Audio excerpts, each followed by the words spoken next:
Yo, what is up, guys? James Carter TV here for my Tennessee Titans 7-round mock draft, which is pretty last minute. I wish I would have done this yesterday or the day before that, but here I am. 7 rounds! I'm not predicting trades, so if you're expecting trades, I'm sorry. But I'm not going to put my neck out there and predict crap like that. The most likeliest option is that they stay right where they are. That is more likely than me successfully predicting who they do trade with and what that trade will be for. So excuse me as I stick to the format. Okay, the first pick. I've been saying this for months and months and months and months and months. They're taking Marcus Mariota. When you have a bad quarterback situation, and that is what they have in Zach Mettenberger, believe that. There's a reason why you're the worst offense in the NFL to me.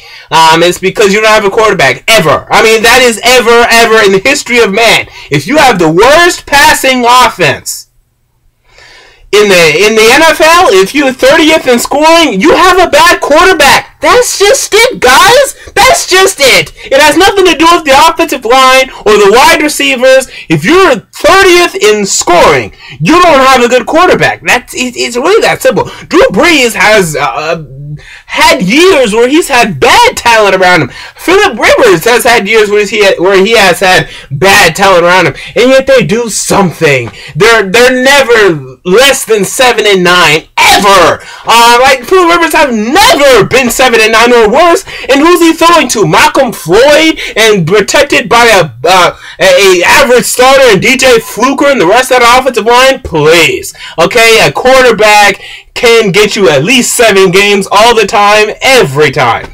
The only time this was not very true was when Matt Ryan went 4-12. But we're not here to talk about all that crap. Marcus Mariota. And they may trade out of this pick. That is a possibility, but the most likely option here is that they stay at the first pick and they take Marcus Mariota, and so then I say good, because I project him to be a franchise quarterback at the next level, to develop into a very good quarterback, and maybe even a great one if he is developed correctly. If he is developed correctly by whatever team picks him, and I have to add that caveat. Marcus Mariota. Now this is where things get interesting, and I will guarantee you this. The Tennessee Titans will take a wide receiver in the 2nd or 3rd round, but I think there's a 90% chance they take one in the 2nd round. A wide receiver in the 2nd round if they don't trade down in the 1st round. So how about that rhyme action? Look, we have options. We have Dorial, Green-Beckham. Yes, he has had issues off the field, and yes, he might go in the 1st round. But he's an option. Jalen Strong, I think he's there in the 2nd round. Because of some stuff with him, his inability to separate, I don't want to say poor route running, but adequate route running, he might be in the 2nd round, might be able to take him. Philip Dorsett, another option there. Devin Smith, who the Titans coached at the Senior Bowl. That's Nelson Aguilar, but I doubt he's there, but he could be. They're taking one. I think they're taking one. Looking at their visits, their private visits, they brought in 7 wide receivers of their 30 possible visits, 7 of which were wide receivers. I think that is for a reason. I think they're planning to take a wide receiver with this 2nd round pick. If not, they'll probably trade back in the 1st round to take one, or at the very top of the 3rd round, they'll take a Trey McBride or someone like that. But wide receiver in the 2nd, I have them taking Dorial, Green-Beckham. I'm not sure he's there. So my secondary option here would be Jalen Strong. But one of those guys, Dorial, Green-Beckham, though, gets the push because he would be a better fit for Mariota, who would be their franchise quarterback at this point. So yeah. 3rd. This was kind of difficult for me, but I had them going with Danielle Hunter, who would play outside linebacker, play defensive end at LSU, or more of a pass rusher hybrid, but he can play outside linebacker, and he would be a good fit in the Dick LeBeau defense. They had a private visit with him, and I'm staying consistent with that. It tells something. If not him, Haoi Kikaha from Washington could be an outside linebacker here, but they want to take an outside linebacker. Ideally in rounds 2, 3, 4, or 5, I think they want to take an outside linebacker. Here is one at the 3rd round pick that is a good enough value for them. And you need someone behind your 2 main rushers to get after the quarterback, but not worthy enough to take in the 1st round like a Dante Fowler. Like, no, he's not going to be on the field. But Danielle Hunter, yes, he's not going to be on the field, but when he is on the field, you'll get good value for a 3rd round pick. And then 4th round, either they could do this 3rd, but 4th round I have them taking offensive tackle. Either 3rd or 4th, maybe 2nd. I doubt it. Maybe 2nd, but I say 3rd or 4th, they take an offensive tackle. And I guarantee you that an offensive tackle that they take, most likely, but I'm pretty sure to guaranteeing this, will be an offensive tackle that they coach at the Pro Bowl. So I'm talking Donovan Smith from Penn State, I'm talking Daryl Williams from Oklahoma, and I'm talking Rob Havenstein from Wisconsin. Oh, and also Tyrus Thomas from Oklahoma is also a possibility here. I'm not sure that they coach him at the Senior Bowl, but he's also a possibility. Donovan Smith, I think, will be gone, so I have them going with Daryl Williams, offensive tackle out of Oklahoma, with the 4th pick number 100.